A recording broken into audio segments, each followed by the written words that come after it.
जल्दी करो। आरती पांडे के प्रश्न बहुत ही मार्मिक होते हैं और पारस चैनल के माध्यम से इनको कई दर्शक पसंद करते हैं इनके प्रश्नों को।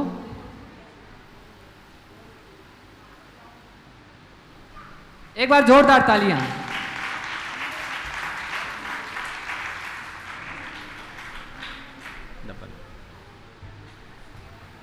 ये आज का कार्यक्रम शुरू होने से पहले एक महत्वपूर्ण सूचना देना चाहता हूं कि आप नेट के माध्यम से और प्ले स्टोर के माध्यम से एक एप्लीकेशन प्रामाणिक डाउनलोड कर सकते हैं। बहुत ही महत्वपूर्ण एप्लीकेशन है ये। इसमें एक ऑप्शन है गुरुवाणी रेडियो, जिसके जरिए आप गुरुवर के प्रवचन लाइव सुन सकते हैं, शंका समाधान का प्रोग्राम लाइव सुन सकते हैं और भी कई महत्वपूर्ण जानकारियाँ इस एप्लीकेशन से आपको मिल सकती है।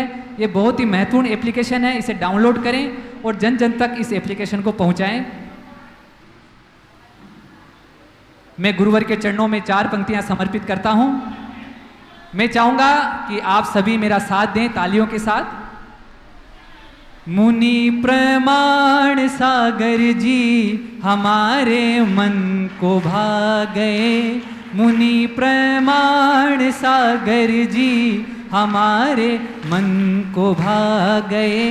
फलक से चांद और तारे गुरु चरणों में आ गए, कि इनके ज्ञान की गाथा सकल संसार गा रहा। गुरु के रूप में देखो स्वयं भगवान आ गए, गुरु के रूप में देखो स्वयं भगवान आ गए। ऐसा प्रतीत हो रहा है कि साक्षात गुरु भगवान समोशरण में विराजमान हैं और हम सभी भव्य आत्माएं अपनी जिज्ञासा लेकर यहाँ मौजूद हैं। हम 3 बार गुरुवर को नमोस्तु करेंगे, ये भावना भाते हुए कि हे गुरुवर हमारी शंकाओं का समाधान करें, हमें हमारे प्रश्नों का जवाब दें। गुरुदेव तुमको नमोस्तु नमोस्तु, गुरुदेव तुमको नमोस्तु नमोस्तु, गुरुदेव तुमको नमोस्तु नमोस्तु। शंका समाधान के इस प्रोग्राम में सबसे प्रथम हम ऑनलाइन कुछ प्रश्नों को लेते हैं। महाराज जी, चिरंजी लाल जी काला और शकुंतला जी काला सीकर से ये पूछ रहे हैं कि हर चीज वहीं मिलती है जहां खोई है, पर विश्वास वहां कभी नहीं मिलता जहां एक बार खो जाता है, ऐसा क्यों? बहुत अच्छी बात कही। हर चीज़ वहीं मिलती है जहाँ खोती है, पर विश्वास वहाँ नहीं मिलता जहाँ वो खोता है। इसका कारण है चीज़ें बाहर की होती है, बाहर की चीज़ें बाहर खोती है और उसे बाहर पाया जा सकता है, लेकिन विश्वास भीतर की चीज़ है जो किसी के ऊपर होती है। ये हमारा आंतरिक विश्वास है, एक बार टूट जाए तो बहुत मुश्किल है, वो फिर जुड़ता नहीं। इसलिए दुनिया की चीज़ों से भी मूल्यवान विश्वास को समझना चाहिए। जल्दी से विश्वास किसी पर करना नहीं चाहिए और कभी किसी के विश्वास को तोड़ने का प्रयास नहीं करना चाहिए, विश्वासघात नहीं करना चाहिए। चीज़ें खोकर के मिल जाए इसलिए चीज़ें ज़्यादा मूल्यवान नहीं, विश्वास खोने के बाद दोबारा न पाना यही विश्वास के मूल्य को बताता है। इसलिए हम सबसे ज़्यादा महत्व अपने विश्वास को दे और उसे किसी भी हालत पर टूटने न दें। महाराज जी, अगला प्रश्न सोनू पाठक, वो कह रहे हैं कि अहमदाबाद से मैं एक ट्रेन का चालक हूँ, मैं रोज़ हज़ारों को उनके गंतव्य तक पहुँचाता हूँ, किंतु कभी कभी हमारी ट्रेन के सामने कोई जानवर या इंसान दुर्घटनाग्रस्त हो जाता है। हम ऐसा नहीं चाहते हैं पर न चाहकर भी हो जाता है, ऐसे में हमें क्या पाप लगता है, क्या करें महाराज जी? देखिए, गाड़ी से आप लोग यात्रा करते हैं या ट्रेन से यात्रा करते हैं, ये एक प्रवृत्ति है और यात्रा में जीव हिंसा होती है तो उस हिंसा के भागीदार वे सब लोग हैं जो उसमें सवार। चालक तो है ही, लेकिन चालक क्या करेगा? चालक तो अपनी ड्यूटी को निभा रहा है। तो एक प्रकार से अप्रत्यक्ष रूप से पाप के भागीदार सभी हैं और सबको अपने पापों का प्रायश्चित करना चाहिए। आपको किसी भी वाहन को चलाते समय यथासंभव सावधानी रखनी चाहिए और जिस सावधानी रखने के बाद भी यदि कोई दुर्घटना घट जाए तो उसके प्रति आंतरिक ग्लानि का भाव रखते हुए गुरुओं से उसका प्रायश्चित लेना चाहिए, ताकि यत्किंचित पाप उपार्जित होता हो उसे शाप किया जा सके। महाराज जी, पद्मा जैन काची पिपरिया सागर जिले से मध्य प्रदेश से पूछ रही है, अगर गांव में मंदिर नहीं हो तो पूजन कैसे करना चाहिए? गांव में मंदिर नहीं है तो पूजन कैसे करोगे? भाव से भगवान की स्तुति करो, पाठ करो। पूजन बिना बिंब के नहीं होती। महाराज जी, अगला प्रश्न अशोक जैन शिवपुरी से पूछ रहे हैं, महाराज जी नमोस्तु, मेरे किराना सामान की दुकान है, अगर हमारी दुकान से कोई सामान ले जाए और उससे नॉन वेज आइटम बनाए तो हमें क्या पाप लगेगा? अगर आपने उसे यह कह कर के कि ये मीट मसाला है, नॉन वेज बनाने में काम में आएगा, इसको यूज करोगे तो बड़ा अच्छा स्वाद आएगा, तो निश्चित पाप के भागी होंगे। और आप एक सामान्य रीति से एक विक्रेता की तरह देंगे और सामने वाला आप एक क्रेता की भांति लेगा, तो इसमें दोष नहीं लगेगा। अगर इस तरह से देखें तो फिर तो व्यापार ही नहीं हो पाएगा कि शाकाहारी व्यक्ति नॉन वेजिटेरियन को कोई चीज़ दे ही नहीं, ऐसा नहीं होगा। आप उसे नॉन वेज खाने के लिए थोड़ी दे रहे हैं, आप उसे जो कुछ भी दे रहे हैं वो वेज चीज़ें दे रहे हैं, वो सामने वाले के विवेक पर निर्भर करता है। हालांकि शाकाहारियों को चाहिए कि अपने दुकान से कोई अगर कोई चीज़ खरीदना चाहे, खरीदने को आए और उससे अपना व्यवहार अच्छा बनाए तथा उन्हें शाकाहार के लिए प्रेरणा दें, ताकि कोई नॉन वेजिटेरियन हो वो भी वेजिटेरियन बन जाए। ऑनलाइन प्रश्नों की श्रृंखला आज यहीं समाप्त करते हैं और यहाँ जो भक्तजन मौजूद हैं उनके सवाल लेते हैं। सर्वप्रथम मैं बुला रहा हूँ कुमारी आरती पांड्या।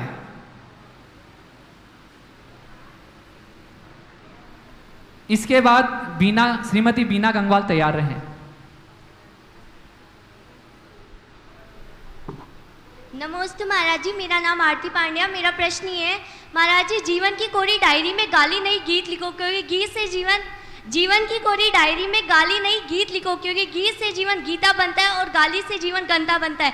महाराज जी, कुछ लोग होते हैं जो अपने दिन की शुरुआत भी बैड वर्ड से करते हैं। महाराज जी, आपके संपर्क में भी कुछ ऐसे लोग होंगे जो ऐसे सब वर्ड्स बोलते हैं, हालांकि उनका ये इंटेंशन नहीं होता कि वो ऐसे सब वर्ड्स बोले, पर उनकी ऐसी हैबिट पड़ जाती है मोस्टली बड़े लोगों की। तो महाराज जी, क्या हम उस वक्त उनको टोके? क्योंकि आप बोलते हो कि 10 बार गलती करने पर एक बार टोको, तो कोई 10 बार गाली बोले तो भी उसको एक बार टोके। और ये सब हैबिट्स पड़ने का कारण क्या है? क्या इसको सुधारा जा सकता है, और सुधारा जा सकता है किस प्रकार सुधारा जा सकता है? गुरुवर आप बताइए। देखो, आदत बहुत बुरी चीज होती है। हैबिट होती है ना, हैबिट एक बार लग गई तो छूटनी मुश्किल होती है। हैबिट में से एच निकाल दो तो एबिट बचता है, एबिट में से ए निकाल दो तो बिट बचता है, और बिट में से बी निकाल दो तो इट बचता है। वो कुछ ना कुछ तो असर देता ही। कुछ लोगों की आदतें ऐसी बन जाती है, जैसा तुमने कहा, जैसे अपशब्द बोलने की आदत या अन्य प्रकार की गलतियों की आदत, चुगली करने की आदत, बीच में बोलने की आदत, है ना, मुंह में उंगली डालने की आदत, ऐसी कई आदतें होती हैं। सवाल उठाया है कि ऐसे आदत को सुधारने के लिए क्या किया जाए। बहुत अच्छा सवाल। मनुष्य के जीवन में जो आदतें होती है वह उसे बहुत बुरी तरह प्रभावित करती है। लोग कहते हैं कि व्यक्ति इसका गुलाम उसका गुलाम। सच्चाई ये है कि मनुष्य अपनी आदतों का गुलाम होता है। एक बार आदत पड़ जाए तो वो उसके बिना नहीं रह पाता। और आदत का प्रभाव मन पर क्या पड़ता है, मैं एक प्रसंग से अपनी बात को प्रारंभ करके आज आपके आदतों को बदलने की कुछ टिप्स देना चाहूँगा। एक बहुत बड़े एडवोकेट थे, शायद उनका नाम था हरि सिंह गौर। वो एक केस लड़ रहे थे। सामने वाला प्रतिवादी वकील कुछ भारी पड़ रहा था। बहस लंबी चल रही थी, केस भी लंबा खींच रहा था। वकील साहब ने देखा कि ये व्यक्ति जब भी कोई गंभीर बात आती है अपने कोट का पहला बटन घुमाता है उंगली से, कोट के पहले बटन पर उंगली घुमाता है। उन्हें समझ में आ गया ये उंगली घुमाए और दिमाग में पॉइंट आए। ठीक, वकील साहब ने उनके धोबी से सेटिंग बनवाई और अब की बार जब ड्राई क्लीनर में उनका या धोबी के पास उनका कोट धुलने के लिए गया तो ऊपर का बटन उड़वा दिया। पूरी बहस क्लाइमेक्स पर। और फिर जब कोई अच्छे पॉइंट की बात आई तो कोट पे अब बटन पे हाथ जाए। अब कोट के बटन पर हाथ जाने की बात आए तो वहाँ बटन ही नहीं, तो पूरा ध्यान केस से हटकर बटन में चला गया। पूरा ध्यान केस से हटकर बटन में चला गया, उनका आर्गुमेंट बिगड़ गया और वो आदमी अपनी ज़िंदगी का पहला केस हारा। ये आदत होती, कोई भी आदत एक बार बन जाती है तो वैसी होती है। मनोविज्ञान कहता है हमारे जो संस्कार होते हैं वो 4 प्रकार के होते हैं। एक चेतन योग्य, दूसरा अवचेतन योग्य, चेतन अयोग्य और अवचेतन अयोग्य। मन में संस्कार धीरे धीरे डेवलप होते हैं।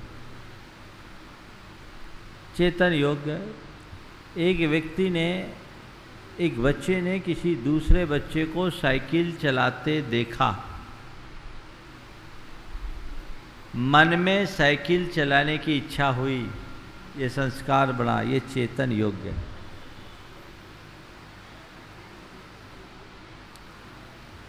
साइकिल को चलाना शुरू किया, ये चेतन अयोग्य हुआ। साइकिल चला रहे हैं और साइकिल चलाने में निष्णात हुए, ये अवचेतन अयोग्य हुआ। और साइकिल चलाते समय माने निष्णात हुए, बातें करते हुए भी साइकिल चला रहे, अवचेतन योग।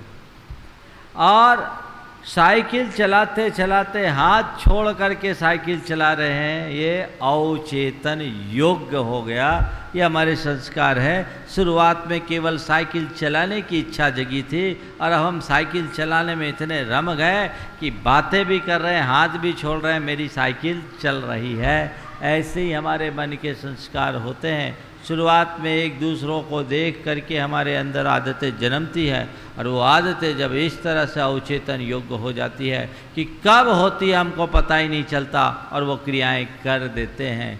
जैसे गाली देने की आदत किसी की जमी, तो गाली देने की आदत कैसे, ऐसे लोगों के बीच उठना बैठना हुआ, उस सर्किल में आप रहे और धीरे धीरे धीरे धीरे आपकी भाषा में गाली आ गई। अब गाली ऐसी आ गई कि बात बात में गाली निकल गई। गाली निकलने के बाद भी आपको पता नहीं कि मैंने मुझे गाली दी। ऐसी आदत को नियंत्रित करना बहुत कठिन है, पर असंभव नहीं। उसके लिए कुछ जागरूकता होनी चाहिए। उसमें हमें बाहर के भी आलम्बन लेना पड़ेंगे और स्वयं को भी जागरूक करना पड़ेगा। यदि ऐसे व्यक्ति को कोई टोकता है और उसकी टोक को स्वीकार करता है तो जीवन में सुधार हो सकता है। इसलिए टोकना बुरा नहीं, पर उसी को टोको जो तुम्हारी टोक को स्वीकार करे। टोकने से जो और ज़्यादा टपक जाए तो मुश्किल हो जाएगी। तुमने टोका और उसने तुमको ठोक दिया तो गड़बड़ हो जाएगा। ऐसे को मत टोको। सामने वाले की मानसिकता को देखते हुए ही एडवाइस देना चाहिए। मैं तो उन तमाम लोगों को कहता हूं जो किसी भी बुरी आदत के शिकार हो गए हैं और उससे बचना चाहते हैं, तो सबसे पहले चरण में अपने किसी आत्मीय से संबंध जोड़िए और उसे कहिए कि भाई मुझसे अपशब्द निकल जाते हैं, मैं चाहता तो नहीं लेकिन मुझे पता नहीं लगता, तो मैं एक काम करना, जब भी मेरे मुंह से अपशब्द निकले तुम मुझे टोकना। और वो टोके आप उसको स्वीकार करें कि हाँ तुमने कहा तो गाली निकल गई। पहले चरण में होगा अरे तुमने गाली दिया, निकल गया होगा जी, अभी शुरुआत नहीं। दूसरी बार में ऐसा आएगा, गाली दी, हाँ गाली तो निकल गई, अभी पश्चाताप नहीं। तीसरे बार भाई तुमने फिर गाली दी, हाँ गाली दी पर देना नहीं चाहिए। चौथी बार गाली दी, गलत हो गया, सुधार की शुरुआत है। पांचवी बार गाली दी, हाँ गाली दी, अब गाली नहीं दूंगा। छठवीं बार, अभी तक तो सामने वाले ने टोका तब गाली देने की स्वीकृति आती थी, मुंह से गाली निकलने लगी, अरे मैंने गाली दिया, मुझे गाली नहीं देनी। सातवीं बार मुंह से गाली आधी निकली कि मन सावधान हो गया, अरे मैंने गाली दी, मुझे नहीं देना, बात को आधी रोक दी। और आठवें चरण में गाली के संस्कार ही खत्म हो जाएंगे और आप एक बुराई से बच जाएंगे। कब? जब किसी साथी को अपना सहयोगी बनाएंगे तब, और अपने प्रत्येक कृत्य में उसके प्रति कायोत्सर्गपूर्वक अपनी निंदा और गर्ह करेंगे, ग्लानि करेंगे, अपनी आलोचना करेंगे तो बुराइयों से बच सकते हैं। तो कुल मिलाकर किसी भी बुराई से बचना है तो बुराइयों के प्रति जागरूकता जरूरी है। ये जागरूकता स्वाश्रित भी होती है और परावलंबी भी होती है। स्व के बल पर स्व को पूरी तरह जागरूक करना हर व्यक्ति के बूते की बात नहीं होती, लेकिन किसी दूसरे का सहारा ले लिया जाए तो उसमें बहुत परिवर्तन आता है। तो तुमने जो कहा कि एक गलती पर 10 बार नहीं टोकना चाहिए, 10 गलती पर एक बार टोकना चाहिए, ये मैंने सामान्य बातों पर कहा है। छोटी छोटी बातों पर जो टोका टाकी की जाती है उसके लिए कहा। और किसी की आदत पर तो एक बार भी नहीं टोकना चाहिए जब तक वो स्वीकार न करे। तो अब किसी की आदत ही है और तुम बार बार टोक रहे हो, उसका मन खराब हो रहा है, तुम्हारे रिलेशन खराब होंगे। तो ऐसे व्यक्ति की अगर मुख से कोई गंदी बात निकलती भी है तो ये सोच लो इसकी हैबिट है और उसे इग्नोर करो, ये ज़्यादा अच्छा है। लेकिन खुद में ऐसी कोई कमी है तो हम हमेशा इस बात का ख्याल रखें, कोई दूसरा टोके तो बुरा ना माने, अपितु तो अपने इर्द गिर्द रहने वालों को ये सलाह दें कि मैं अगर कुछ गलत कहूँ तो मुझे टोक दिया करो। देखो, आदत के प्रति जागरूकता मनुष्य में कितना परिवर्तन लाती है और अपने आदत के प्रति जागरूक कैसे होना चाहिए। बहुत पुरानी कहानी, उस जमाने की कहानी है जब आज जैसे साधन उपलब्ध नहीं थी। एक आदमी चूड़ी बेचने का काम करता था और घोड़ियों पर चूड़ी लाद करके गांव-गांव फिरता था, चूड़ियाँ बेचता था। अब घोड़ी हाँक रहा था, कहता बहन जी चलिए, भाभी जी चलिए, कभी बोले माता जी चलिए। घोड़ी है और घोड़ी को कह रहा है बहन जी चलिए, भाभी जी चलिए, माता जी चलिए। एक दिन एक युवक को बड़ा अटपटा लगा कि भैया ये घोड़ी तेरी बहन जी, भाभी जी, माता जी किस हिसाब से हो गई? तो इसे बहन जी, भाभी जी, माता जी क्यों कहता है? उस व्यक्ति ने जो जवाब दिया वो बहुत ध्यान देने योग्य है।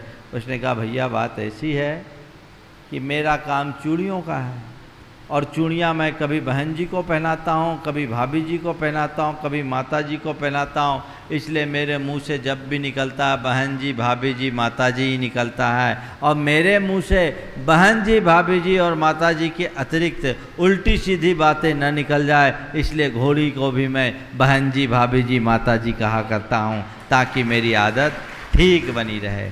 तो ऐसी दृष्टि अगर अपने आदतों के प्रति रखी जाए तो जीवन में बहुत बड़ा परिवर्तन हो। नमस्ते महाराज जी।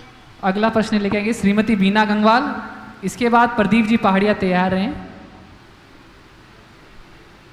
नमस्ते गुरुदेव। गुरुदेव, किसी भी प्रोजेक्ट को कंप्लीट करने में एक पूरी टीम वर्क करती है। यदि प्रोजेक्ट अच्छे से कंप्लीट हो जाए तो उसका क्रेडिट लीडर स्वयं लेना चाहता है, और यदि उसमें कुछ कमी रह जाए तो सारा दोष जूनियर के मत्थे मढ़ देते हैं। तो ऐसा क्यों? और ऐसे में गुरुदेव लीडर का क्या ड्यूटी बनती है कि वो जूनियर को कैसे मोटिवेट करे आगे बढ़ने के लिए? देखिए, यही मनुष्य की एक दुर्बलता है। श्रेय तो खुद लेता है और पाप दूसरों को दे देता है। या आप टीम लीडर की बात क्या हो, भगवान के साथ भी देखो ना, अच्छा काम किया तो ये मैंने किया छाती फुला के कहते हो, अब बुरा काम हो गया, कोई बुरा प्रसंग आ गया, हे भगवान ये कौन से पाप का फल दे रहे हो? भगवान को भी लपेट लेते हैं। ये मनुष्य की दुर्बलता है। वो सदैव अच्छाई का श्रेय लेने का आदी, वह कभी अपनी दुर्बलताओं को आंकने की कोशिश नहीं करता। और इसी दुर्बलता का परिणाम है कि ऐसी स्थितियां बनती। फिर भी आपने पूछा एक टीम लीडर का क्या कर्तव्य होता है। सच्चे अर्थों में टीम तभी बनती है जब सबको लेकर के चला जाए। और एक टीम लीडर वही होता है जो सबको इनकरेज करे, प्रेरित करे, प्रोत्साहित करे। और कोई भी श्रेय हो तो खुद के श्रेय को सबको बांटे कि ये मेरे बूते नहीं हुआ, ये मेरी टीम के कारण हुआ है। अगर मेरे साथ ये टीम नहीं होती तो मैं कुछ भी नहीं होता। अगर ऐसी मनोवृत्ति, ऐसी उदारता होती है तो वही सच्चा टीम लीडर कहलाता है। नेतृत्व के लिए ऐसा कहा गया है कि अच्छा नेता कौन? अच्छा नेता कौन? जिसका व्यक्तित्व बहुत उदार और हृदय बहुत विशाल हो, जो सबको साथ लेकर चलने की शक्ति रखता हो और सबको अपने में समाने की क्षमता रखता हो, वो अच्छा नेतृत्व दे सकता है। तो सबको साथ लेकर वही चल सकता है जो एक दूसरे की भावनाओं को समझता है और पीछे वाले का भी ख्याल रखता है। अगर नेता सारा श्रेय खुद लेगा तो उसके पीछे कोई खड़ा नहीं होगा। और नेता यदि अपना श्रेय अपने कार्यकर्ताओं को देगा तो कार्यकर्ता उसके लिए जान लगाएंगे। हमेशा इस बात का हमें ध्यान रखना चाहिए। नमस्ते गुरु। श्रीमान प्रदीप जी पहाड़िया, इसके बाद रीटा गंगवाल तैयार रहें। नमस्ते महाराज जी। महाराज जी, कोलवा पहाड़ पे पार्श्वनाथ भगवान की प्रतिमा है जो दूसरे समाज के अंडर में है। वहाँ पे साल में एक बार बलि होती है, तो क्या ये उचित है? समाज क्या उसको लेके वापस? कहाँ की बात कर रहे हैं आप? कोलवा पहाड़ पे। कोलवा पहाड़ में बलि अब नहीं होती। आप अपनी धारणा बदल दें। कोलवा पहाड़ में पहाड़ पे बलि नहीं होती। जो भी बलि होती नीचे होती है। उसके लिए प्रयास चल रहा है और कुछ वहाँ की स्थानीय समस्याएं हैं, पर कोलवा पहाड़ की एक अपनी कमेटी है जो पूरी क्षेत्र को विकसित करने में लगी हुई। नहीं महाराज जी, वो है प्रतिमा जैन समाज की, तो क्या वो वहाँ पूजा अर्चा होती है, गुफा में है, जैन भी उसकी पूजा करते हैं।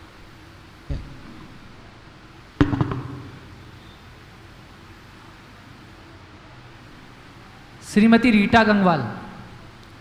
चलिए चलिए चलिए, पूछिए, आप पूछिए। और नाम बोले एक दो।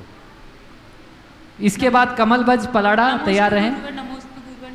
मैं रीता गंगवाल किशनगढ़ से बोल रही हूँ।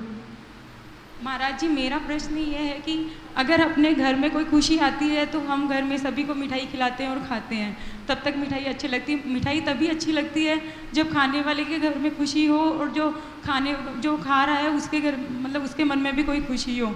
लेकिन हमारे समाज में ये विडंबना है कि जब तिये की बैठक होती है और परिवारजनों के आंखों के आंसू भी नहीं सूखते हैं, उस टाइम घर में 5-5, 6-6 तरीके की मिठाई बनाई जाती है, जिसमें कि और अगर मना करिए तो ऐसे बोलते हैं कि सारे सगे संबंधी रिश्तेदार आएंगे तो उनके सामने अच्छा नहीं लगेगा। महाराज जी, ये विडंबना, ये कुरीति कहाँ से आई? आपकी बात सुन लिए, बड़ी कुरीति और ये महान पाप का कारण है। बल्कि मैं इसे कहूँगा घोर अमानवीय और असंवेदनशील कृत्य है। किसी के यहाँ मौत हुई, आप बैठने गए, सामने वाले के प्रति सहानुभूति प्रकट करने के लिए गए हैं या सामने वाले को और परेशान करने के लिए गए।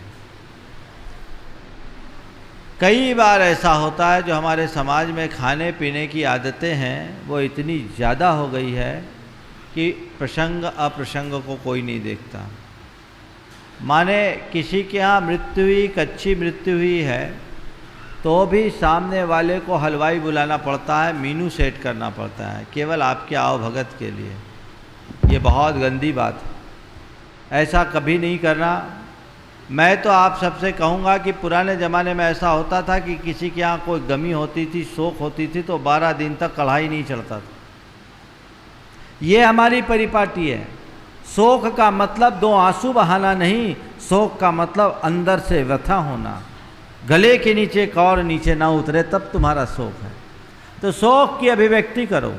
मैं आप सबसे ये कहना चाहता हूँ, अगर किसी के यहाँ शोक या विपत्ति की घड़ी में बैठने जाओ या मिलने जाओ, एक नियम ले लो आज सब यहाँ बैठे हुए वे और जो देश भर में इस कार्यक्रम को देख रहे वे, कि ऐसे के घर में जाऊंगा स्थानीय होने पर तो पानी के अलावा उसके घर में कुछ भी नहीं लूँगा, जो कुछ लूँगा अपने घर आकर लूँगा, ताकि सामने वाले को तकलीफ ना हो। ये तो एक सोच की बात है, मानवीय सोच की बात है।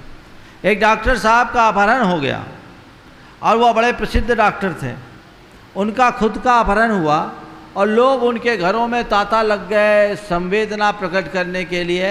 उनके बेटे ने और धर्मपत्नी ने कहा, महाराज डॉक्टर साहब के होने से हम लोग परेशान तो थे ही, लेकिन ये रिश्तेदार और मेहमानों के कारण और ज़्यादा परेशान हो गए, उनकी आवभगत और करनी पड़ी, देख रेख करनी पड़ी।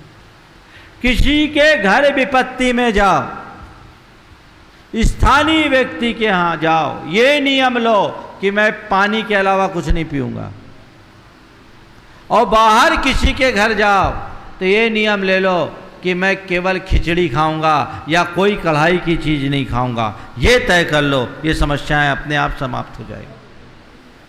कढ़ाई की कोई चीज़ नहीं लूँगा, होना तो ये चाहिए कि ऐसे समय में खिचड़ी खाओ, बाहर से आए हो, पेट को आधार देना है, ज़रूरी है, इतने से काम नहीं चला सकते। यदि तुम्हारा मन शोकाकुल है या तुम शोकाकुल परिवार को सांत्वना देने के लिए गए हो तो तुम उसे सांत्वना दो, उसके लिए राहत दो, उसके लिए आफत मत बनो। ये बड़ी कुरीति क्या मैंने कहा, ये अमानवीयता है, ऐसे कृत्य से बचना चाहिए।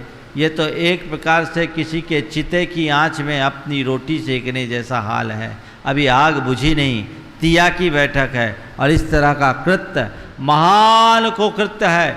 जैन समाज एक प्रबुद्ध समाज है, पढ़े लिखे की लोगों की समाज है। जैन समाज को इसकी पहल करना चाहिए और वैयक्तिक स्तर पर इस सब का संकल्प लेना चाहिए कि मैं किसी के घर जाऊंगा जरूर, लेकिन पानी के अलावा कुछ नहीं पीऊँगा, और बाहर जाऊंगा तो कढ़ाई की कोई चीज़ नहीं खाऊंगा, रोटी सब्जी खा करके अपना काम चला लूँगा, कोई मिठाई नहीं खाऊंगा, सामान्य भोजन करके अपना काम चलाऊंगा, वो भी तब जब मेरे पास अल्टरनेट ना हो, तो अल्टरनेट हो तो मैं और कहीं भी काम चलाऊंगा। तो ये समाज में एक बहुत बड़े बदलाव का आधार बनेगा। नमस्ते गुरुदेव। श्रीमान कमल जी वच पलाड़ा, इसके बाद श्रीमान महावीर जी बड़जात्या तैयार रहें, रानी पाटोदी तैयार रहें। महाराज जी के चरणों में मेरे परिवार का सशत नमन। नमोस्तु महाराज जी। मेरा प्रश्न है कि महाराज जी हम हमारे घर की छत पे कबूतरों के लिए दाना डालते हैं, और कई लोग ऐसा कहते हैं कि अपने घर की छत पे दाना नहीं डालना चाहिए, दाना डालते हैं तो कबूतर जो चुपकर उड़ते हैं उनके साथ अपने घर का धन भी उनके साथ उड़ता है। कितना धन उड़ गया अभी तक ये बता? क्या कब से दाना डाल रहे हो? माँ का पूर्वजा भी डालता, दादाजी काका जी मैं सभी डाला। तो तेरे घर का धन उड़ा कि बढ़ा? माँ का तो बड़ी उड़ो बड़े हो ना। हाँ। तब बस जब धन बढ़े हो तो चिंता करवा की बात को नहीं, प्रत्यक्ष किम प्रमाण। तो ये उन लोगों की बेवकूफ़ी है। ये दूसरे लोग जो कहते हैं इसमें कुछ कई सच्चाई थोड़ी है महाराज। सच्चाई खुद के साथ जोड़ो ना, उड़ा है कि बढ़ा है? अच्छा बढ़ा है ना। हाँ। तो जब बढ़ा है तो फिर क्या सोचना, ये बेवकूफ़ी की बातें हैं। जीव दया का कार्य करो और उससे विपत्ति आए, ये कतई उचित नहीं। पता नहीं कैसे ये लोग कहने लगे। आज भी कई गांव शहरों में पूर्वजों के द्वारा कितना दाना दिया जाता है, आज भी वो कबूतर चुगते हैं और घर फलता फूलता है। यदि कबूतर को दाना चुगाने से अगर किसी का घर उजड़ने लगे तो जीव दया को धर्म कहना गंगा में बहाने जैसी बात हो जाएगी।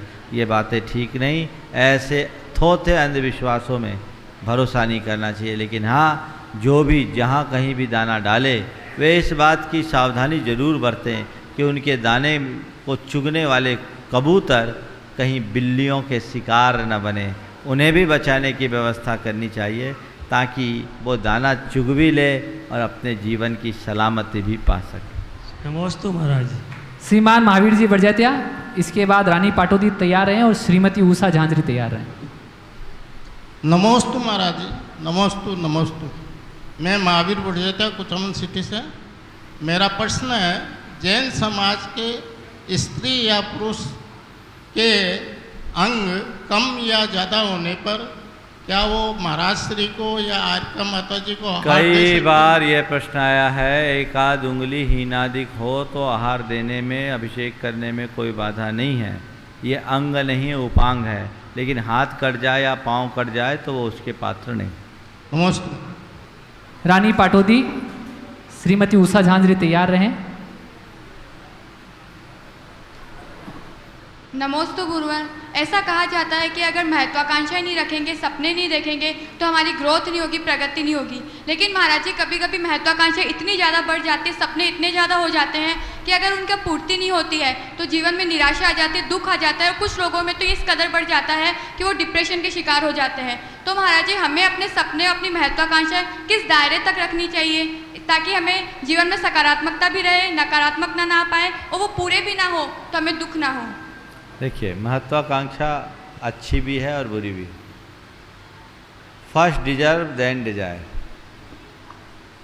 यथार्थ की धरती को छूते हुए यदि कोई कल्पना के आकाश में उड़े तो कोई बुराई नहीं, लेकिन यथार्थ को भूलकर जो सीधे आसमान में उड़ना चाहता उनका हाल बहुत बुरा हो। एक होती है महत्वाकांक्षा और एक होती है कुंठित महत्वाकांक्षा। महत्वाकांक्षा मनुष्य को अपनी भूमिका के अनुरूप देखनी चाहिए, और जब तक व्यक्ति थोड़ा बहुत एम्बिशियस नहीं होगा, अपने अंदर सपने नहीं सजोएगा तो कुछ आगे नहीं बढ़ेगा। लेकिन ऐसी चाहत मन में पाल करके वह अपने को आफत में डालेगा जो पूरी नहीं हो सकती। एक साधारण आदमी प्रेसिडेंट ऑफ इंडिया, भारत का राष्ट्रपति बनने का सपना पाल ले, जो कभी पार्षद का चुनाव लड़ने में समर्थ ना हो या अपने क्लास का मॉनिटर बनने लायक नहीं हो और सपने पाल ले, तो ये केवल पालने जैसी बात होगी। ऐसा व्यक्ति संसार में हमेशा दुखी रहेगा। तो अपनी भूमिका के अनुरूप कृत्य करना चाहिए और उसी अनुरूप जीवन को आगे बढ़ाना चाहिए, ताकि किसी भी प्रकार की दुविधा या डिप्रेशन जैसी स्थिति ना आए। नमस्ते गुरु। श्रीमती उषा झांझरी, इसके बाद श्रीमान दीपेंद्र जी जैन जबलपुर तैयार रहें। महाराज श्री के चरणों में कोटि कोटि नमन। महाराज श्री, हमारे जीवन में जाप का क्या महत्व है? हमारे जीवन में जाप का क्या महत्व है? जाप कब और कैसे करें? और महाराज श्री, जाप लौंग से करना चाहिए या फिर वो चांदी सोने आदि की माला आती है उन सब से करना उचित है? देखिए, जाप किसको बोलते हैं? जिससे पाप कटे उसका नाम जाप।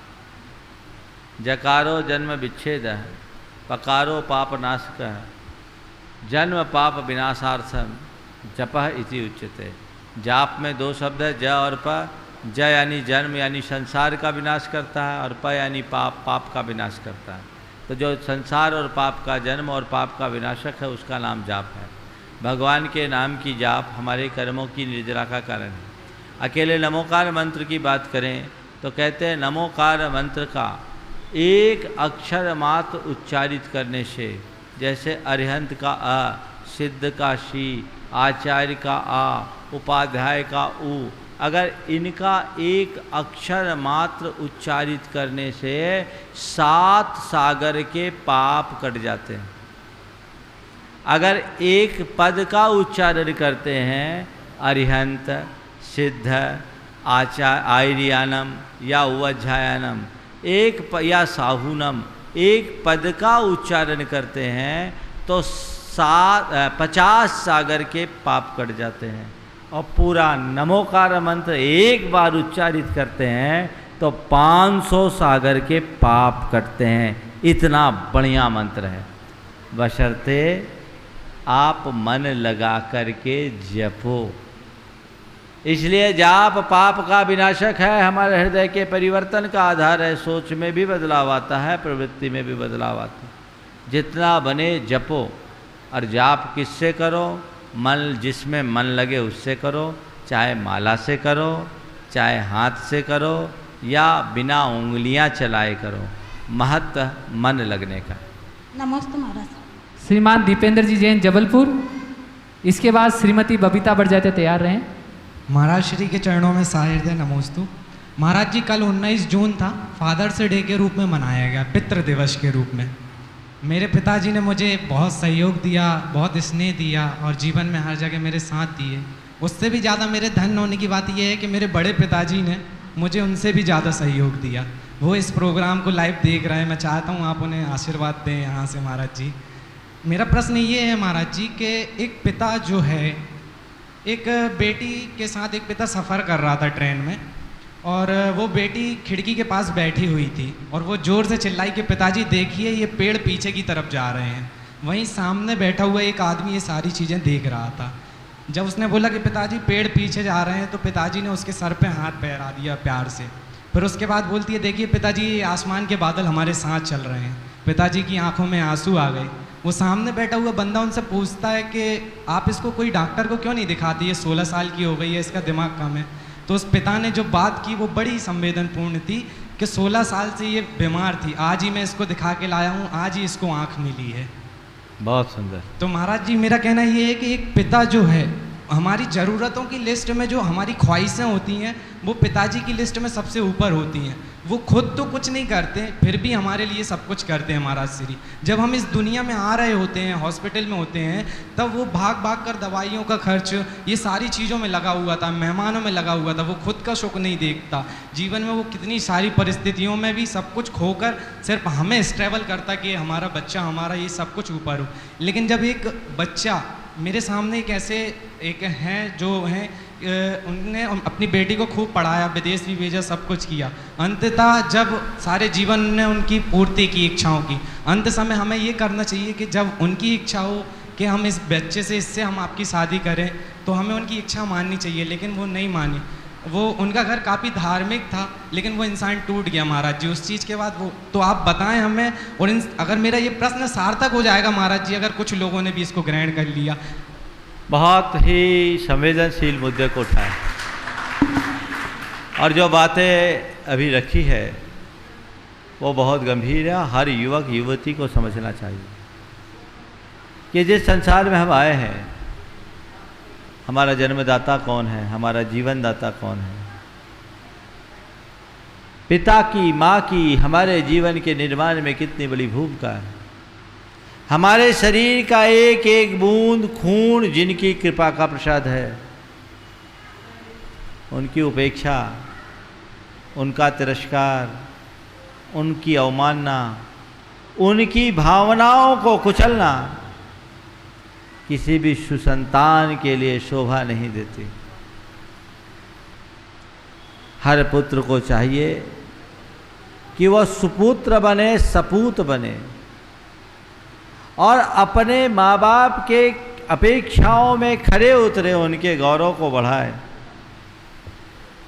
थोड़ा बड़ा हो जाने के बाद माँ बाप गौण हो जाते हैं, कोई और दूसरा प्यारा बन जाता है, लेकिन वो प्यार भी ज़्यादा दिन चलता नहीं, थोड़े दिन में सब असलियत प्रकट हो जाती है। इसलिए इस भ्रम जाल से बचना चाहिए। जीवन पर्यंत अपने दायित्वों का निर्वाह करना चाहिए और सपने में भी ऐसा कोई कृत्य ना हो, ऐसा प्रयास करना चाहिए। शास्त्रों में 4 प्रकार के पुत्र बताएं: अतिजात, अनुजात, अवजात और कुलांगार। अतिजात पुत्र वह पुत्र है जो अपने आचार व्यवहार से अपने कुल की कीर्ति को कई गुना बढ़ा दे, कीर्ति पर 4 चांद लगाए। अनुजात वो है जो कीर्ति को बढ़ाए नहीं पर उस पर कलंक न लगाए। अवजात वो है जो अपने आचार व्यवहार से अपने कुल के ऊपर कलंक लगा दे। और कुलांगार रावण जैसे आतताई लोग हैं जो अपने ही कुल का विनाशक बन जाए, वो कुलांगार है। सच्चे अर्थों में संतान को इस तरह से निपुणता बढ़ानी चाहिए कि उसका स्थान अतिजात और अनुजात पुत्रों में आ सके, अवजात और कुलांगार कभी न बने।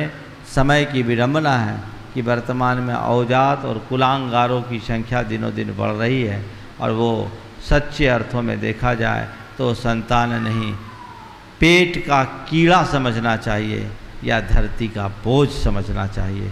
अपने हृदय को भावनाओं से भरकर जब लोग आगे बढ़ेंगे तो ये समस्या जरूर हल होगी और जीवन निहाल होगा।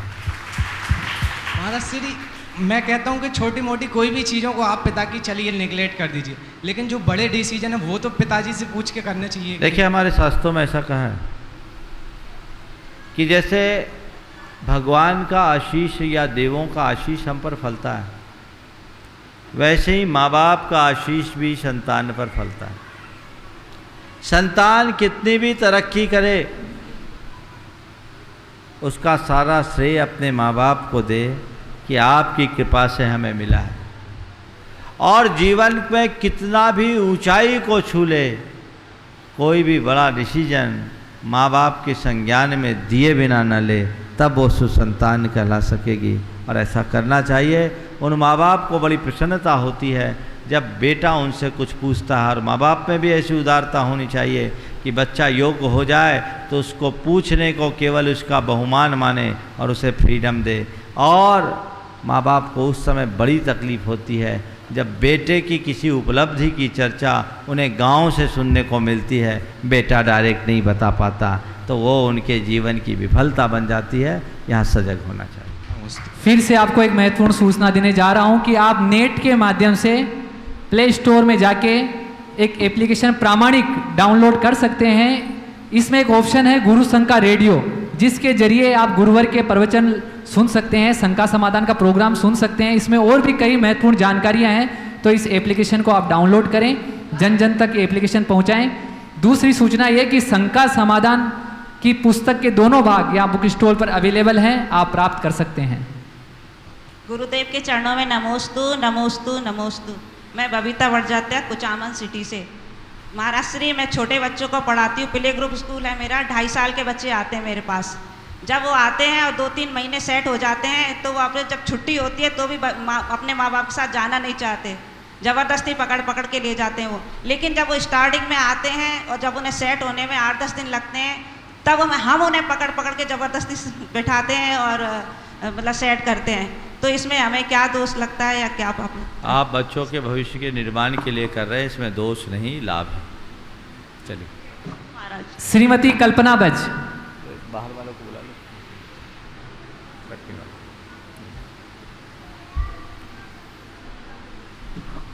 इसके बाद अरहम फरीदाबाद से तैयार रहें।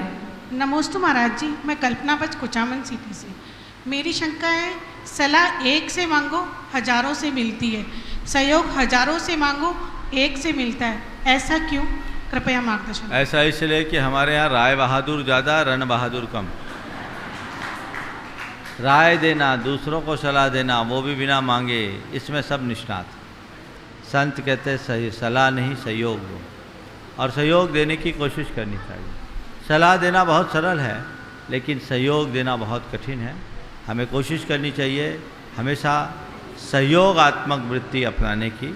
एक पुरानी घटना है, सलाह से कुछ नहीं होता, सहयोग से सब कुछ हो जाता है।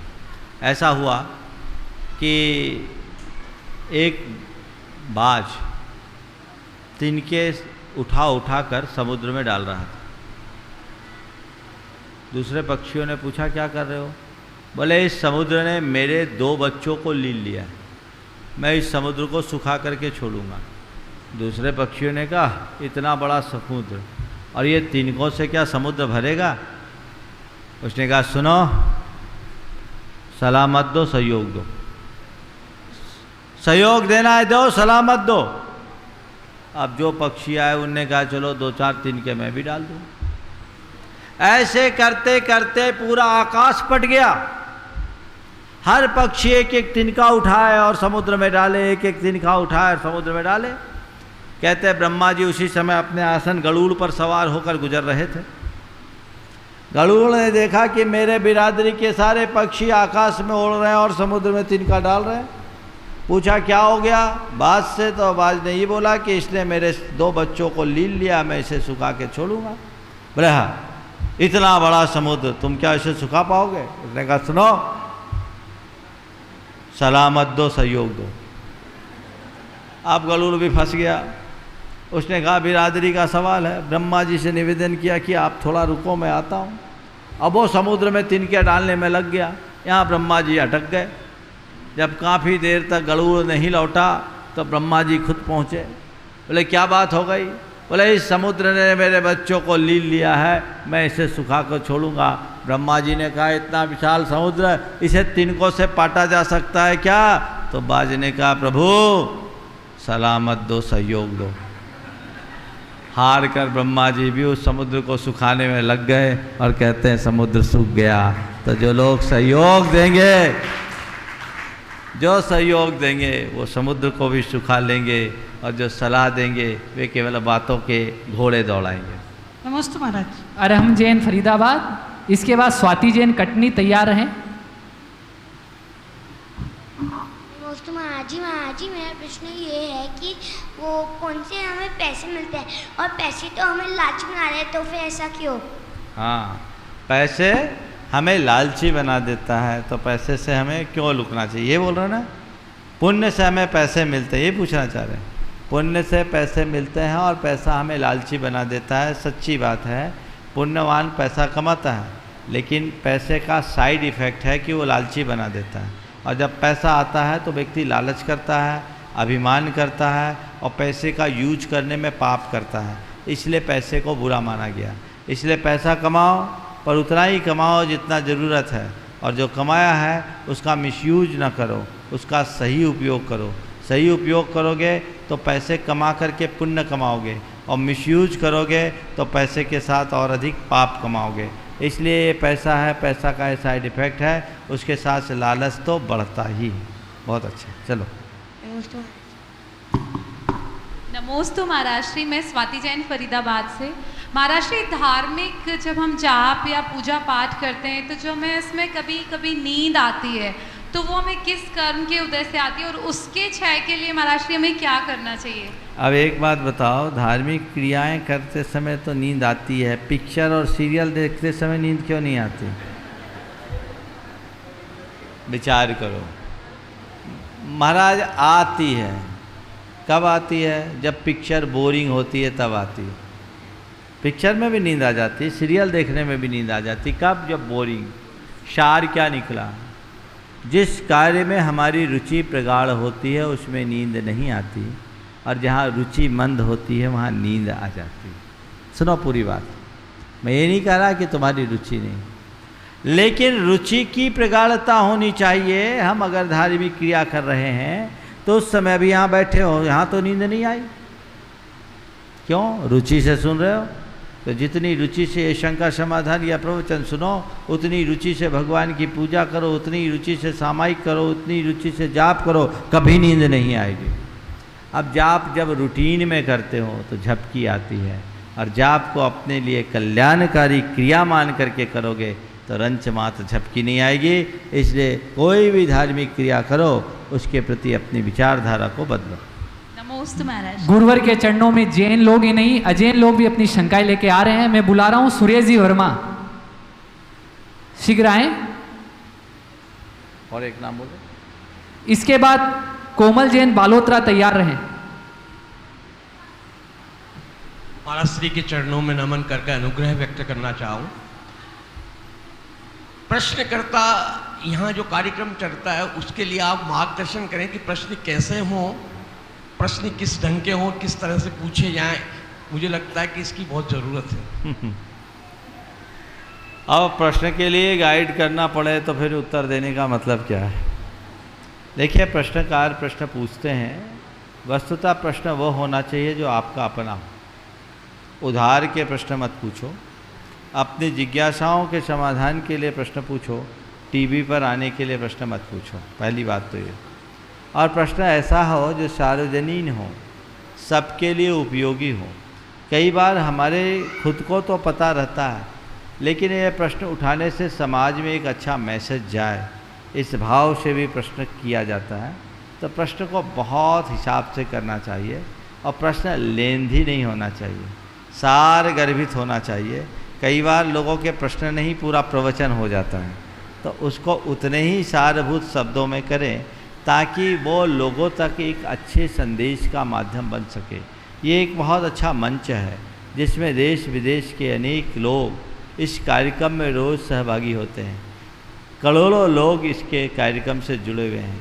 तो आपका एक सेकेंड का भी अगर समय का अपव्यय है तो आपने करोड़ों सेकेंड की बर्बादी कर दी। इस बात का ध्यान रखना चाहिए।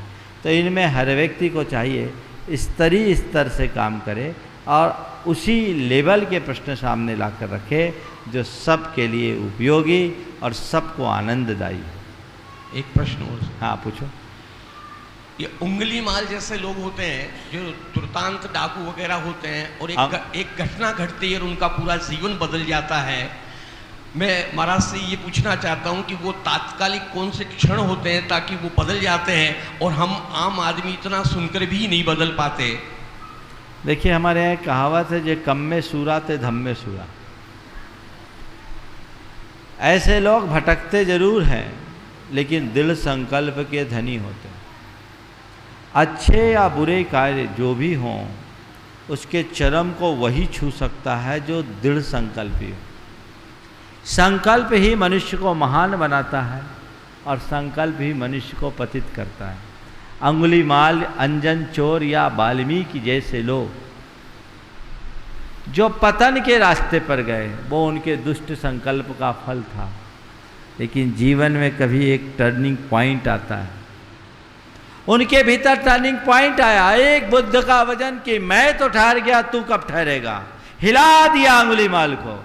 बात बिल्कुल सही है, मैं जिस रास्ते पर चल रहा हूँ वो पाप का रास्ता है, वो हिंसा का रास्ता है। मेरी कमाई में मेरे परिवार के लोग शामिल होंगे पर मेरे पाप को मेरे साथ भोगने को राजी नहीं। बेकार है रास्ता, बदलो, चलो अब बुद्ध के रास्ते पर चलो। और अंगुलीमाल उसी क्षण से बुद्ध हो गया, जीवन बदल दिया। ये संकल्प का फल था। आप लोगों के अंदर भी आता है जब प्रवचन सुनते हो तो महाराज सब कह रहे हैं, बिल्कुल सही कह रहे, जीवन की हकीकत तो है यही, पर तुम लोग सब बनिया लोग हो। अब महाराज कह तो रहे हैं लेकिन क्या करें, महाराज का काम तो सही है पर अभी छूटता नहीं है।